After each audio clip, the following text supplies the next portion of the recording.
सारे गणितीय सूत्रे माझे बांधव आहेत. माझ्या गणितावर माझे प्रेम आहे. गणित विषयातील विविध संकल्पनांचा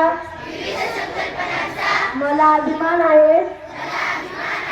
या गणितीय संकल्पना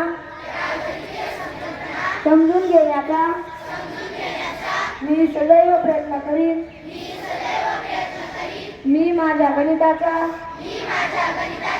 भूमितीचा आणि गणित शिक्षकांचा सदैव मान ठेवीन. सर्व गणित तज्ञांचा आदर करेन. गणित विषय गणिताचे सूत्रे यांना आत्मसात करण्याची मी प्रतिज्ञा करीत आहे. गणिताची असलेली भीती नष्ट करून सर्वांच्या मनात गणिताची आवड निर्माण करून यात माझे सौख्य सामावले आहे. जय हिंद, जय गणित.